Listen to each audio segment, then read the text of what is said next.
नमस्कार दोस्तों, कि अपने चैनल शिव भक्ति में आपका बहुत बहुत स्वागत है। दोस्तों, आज की वीडियो में जानते हैं कि भगवान कृष्ण का नाम लड्डू गोपाल कैसे पड़ा और क्यों पड़ा। चलिए, आज की कथा में हम ये जानने का प्रयास करते हैं कि भगवान कृष्ण को लड्डू गोपाल कब से कहा जाने लगा और कैसे उनको ये नाम मिला। दरअसल ये कथा है ब्रजभूमि की। ब्रजभूमि में भगवान श्री कृष्ण के एक परम भक्त रहा करते थे। उनका नाम था कुंभन दास। कुंभन दास का एक पुत्र था, रघुनंदन। कुंभन दास हर समय प्रभु श्री कृष्ण की भक्ति में ही लीन रहा करते थे और पूरे नियम से भगवान श्री कृष्ण की सेवा किया करते थे। वे उन्हें छोड़कर कहीं नहीं जाते थे ताकि उनकी सेवा में कोई विघ्न न हो। एक दिन वृंदावन से उनके लिए भागवत कथा करने का न्योता आया। पहले तो उन्होंने मना कर दिया, लेकिन लोगों के जोर देने पर वे कथा के लिए जाने को तैयार हो गए। उन्होंने सोचा कि भगवान की सेवा की तैयारी करके वे रोजाना कथा करके वापस लौट आएंगे, जिससे कि भगवान का सेवा नियम भी नहीं छूटेगा।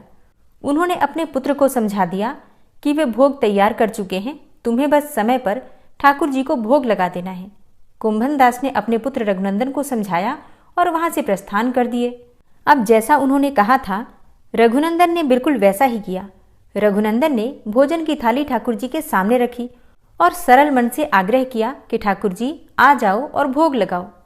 उसके बाल मन में ये छवि थी कि वे आकर अपने हाथों से ही भोजन करेंगे, जैसे हम सभी करते हैं। उसने बार बार ठाकुर जी से आग्रह किया, लेकिन भोजन तो वैसे का वैसे ही रखा रहा। अब रघुनंदन उदास हो गया। उसने रोते हुए पुकारा, ठाकुर जी आ जाओ और भोग लगा लो। ठाकुर जी ने एक बार बोलने पर जब भोग नहीं लगाया तो रघुनंदन और तेज तेज रोने लगा और जोर जोर से रोते हुए भगवान को आवाज देने लगा, ठाकुर जी आ जाओ भोग लगा लो, ठाकुर जी आ जाओ भोग लगा लो।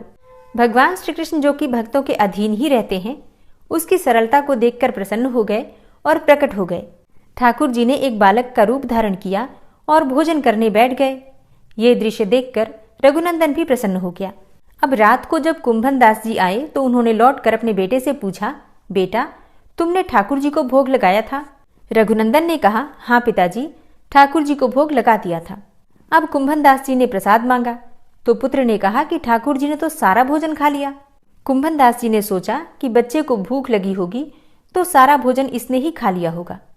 लेकिन अब तो ये रोज का नियम सा ही हो गया था कि कुंभन दास जी रोज भोजन की थाली लगाकर जाते और रघुनंदन ठाकुर जी को भोग लगाते, और जब वे वापस आकर प्रसाद मांगते तो एक ही जवाब मिलता कि ठाकुर जी ने सारा भोजन खा लिया।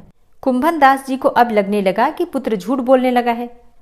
कुंभन दास ने एक दिन लड्डू बनाकर थाली में सजा दिए और छिपकर देखने लगे कि बच्चा क्या करता है। रघुनंदन ने रोज की ही तरह ठाकुर जी को पुकारा तो ठाकुर जी बालक के रूप में प्रकट होकर आए और लड्डू खाने लगे। अब साक्षात भगवान श्री कृष्ण को अपने सामने प्रकट देखकर कुंभन दास जी से रहा नहीं गया। वे दौड़ते हुए आए और प्रभु के चरणों में गिरकर विनती करने लगे। उस समय ठाकुर जी के एक हाथ में लड्डू था और दूसरे हाथ वाला लड्डू मुख में जाने को ही था कि वे जड़ हो गए। इसके बाद से ही उनकी इसी रूप में पूजा की जाती है और वे लड्डू गोपाल कहलाने लगे। प्रेम से बोलिए हम सब के प्यारे श्री लड्डू गोपाल जी की जय। और अगर आपको आज की वीडियो अच्छी लगी हो तो वीडियो को लाइक कीजिए, ज़्यादा से ज़्यादा शेयर कीजिए, और चैनल पर पहली बार आए हैं तो सब्सक्राइब करके बेल आइकन को जरूर प्रेस कर लीजिए। मिलती हूँ मैं आपसे अगली वीडियो में, तब तक के लिए नमस्कार।